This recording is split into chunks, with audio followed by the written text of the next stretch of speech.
Students, तो यार NEET 2026 अब आने वाला है और इस साल की ये पहली नई वीडियो है।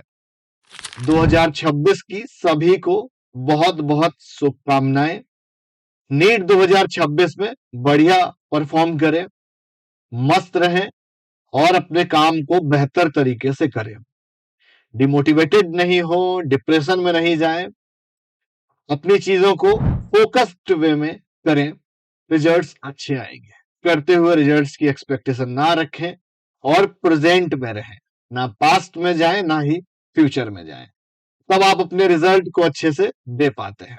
तो शुरुआत करते हैं इस वीडियो की। नीट 2026 की हम बात कर रहे हैं और इसकी एक्सपेक्टेड एक एग्जाम डेट जो है भैया, नीट का जो एग्जाम होता है मई के पहले हफ्ते में, जो भी संडे होता है उस संडे को होता है। इस बार है 3 मई को संडे में। पिछली बार नीट के एग्जाम ने बड़ी हलचल मचा दी थी। जब हम एग्जाम सेंटर पे गए थे रिव्यूज लेने के लिए तो बच्चे रोते हुए बाहर निकल रहे थे। अभी आपके पास समय है, मोटा मोटी 3 महीने है। अगर हम थोड़ा बहुत प्लस माइनस 3-4 महीने के बीच का अंतर है तो हम मान के चलते 3 महीने हैं, जनवरी, फरवरी और मार्च। अप्रैल आप रिवीजन के लिए रख लो। इन 3 मंथ्स में आपको इस तरह से प्लानिंग करनी है, बिकॉज अभी आपके पास टाइम है, आपके पास समय है।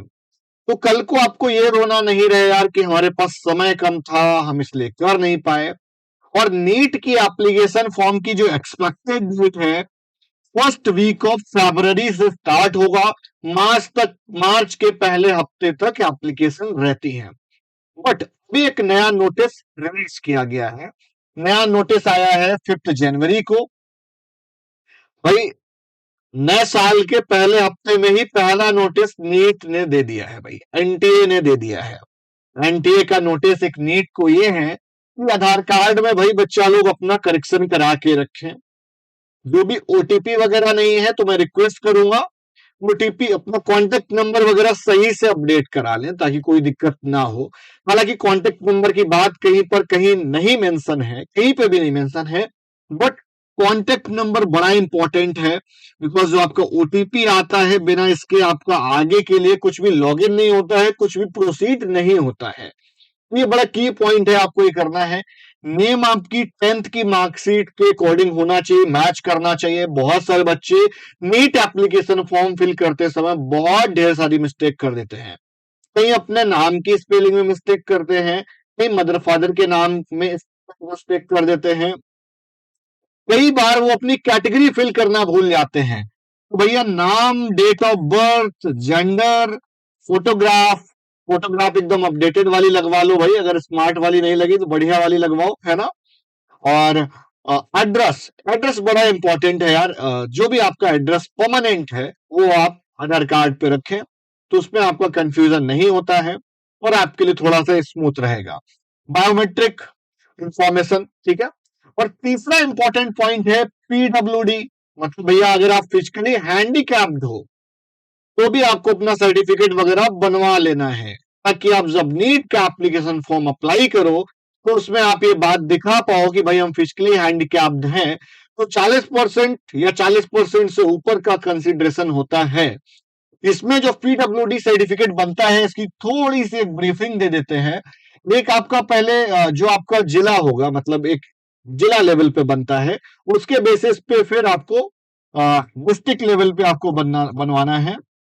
डिस्ट्रिक्ट पे जब आपका बन जाएगा तो डिस्ट्रिक्ट वाला जो होता है वो एक तरह से गवर्नमेंट ऑफ उत्तर प्रदेश करके आपको बन के मिलेगा और उसमें प्रॉपर वो मैनुअल एक तरह से बनता है। दूसरा, फिर इनके सेंटर्स ये लोग निकालते हैं। सेंटर की लिस्ट यहाँ पर स्क्रीन पर दिख रही होगी, जो पर्टिकुलर अलॉटेड इंस्टीट्यूट्स हैं कि आपको जो ऑल इंडिया का पीडब्ल्यूडी वाला बनवाना है भाई, ऑल इंडिया कोटे के लिए, मतलब सेंट्रल वाला जो सर्टिफिकेट आप बोल सकते हो ये स्टेट सर्टिफिकेट हो गया और ये वाला सेंट्रल सर्टिफिकेट हो गया। बट काउंसलिंग में मैं आपको बताऊं, यही वाला सर्टिफिकेट सिर्फ वैलिड होता है। इन केस अगर आपने पीडब्ल्यूडी आप हो, आप फिजिकली हैंडिकैप्ड है बट आपने फॉर्म में नहीं फिल किया, तो आपकी पीडब्ल्यूडी रैंक नहीं आएगी, और जब वो रैंक नहीं आएगी तो आप उसके बेसिस पे अपने आप को क्लेम नहीं कर सकते हो। एग्जाम्पल के तौर पे आप कैटेगरी सर्टिफिकेट का भी सिमिलर ये समझें। अगर आपकी ईडब्ल्यूएस कैटेगरी है तो मैं सभी को रिक्वेस्ट करूंगा, आप जरूर ईडब्ल्यूएस का सर्टिफिकेट बनवा के यहाँ पे मेंशन करें। ओबीसी है तो ओबीसी मेंशन करें, एससी है तो एससी करें, एसटी है तो एसटी करें। नया सर्टिफिकेट अपना अपडेटेड बनवा लीजिए। और एक बार आपको अभी सर्टिफिकेट को बनवाना पड़ेगा, फिर आपकी जब काउंसलिंग होती है तो उस समय आपको वापस से रिन्यूअल कराना पड़ता है। इसलिए आप पहले प्रिपेयर करके रखें। आपको अपने कोर्स पढ़ने के साथ साथ आपको जो गाइडेंस मैं दे रहा हूं इसको भी पैरेलली उतना ही स्ट्रांगली फॉलो करना है, बिकॉज ये भी आपको अच्छे गवर्नमेंट मेडिकल कॉलेज के सिलेक्शन देने में मदद करेगा। ठीक है, तो सारी चीजें क्लियर हो गई। बहुत जल्द एक हम और अच्छी वीडियो बनाएंगे कि आपको नीट एप्लीकेशन फॉर्म कैसे फिल करना है या किस तरह से फिल करना चाहिए, क्या मिस्टेक्स बच्चे करते हैं जो आपको नहीं करनी है। तो वीडियो आज की यहीं तक, और आप सभी अच्छे से अपने एग्जाम की प्रिपरेशन करें, फोकस वे में करें। मेरी बेस्ट विशेस, मेरी शुभकामनाएं आपके साथ में है, ताकि आप नीट 2026 में एक अच्छा स्कोर करें। अगर आप पिछली दफा रह गए थे तो आपके माँ बाप का, घर का नाम एक रोशन होगा। एक बढ़िया भाई सरकारी वाले कॉलेज में जब कोई मेडिकल कॉलेज में जाता है तो उसकी छाती अपने आप चौड़ी हो जाती है, प्राउड फीलिंग होती है पेरेंट्स के लिए और उसके फैमिली के लिए। सो बिल्कुल भी इस नीट 2026 को मिस नहीं करना है। लाइक करें, सब्सक्राइब करें, शेयर करें। वीडियो कैसा लगा कमेंट करके जरूर बताएं। कुछ डाउट क्वेरी हो तो भी कमेंट करें। नमस्कार।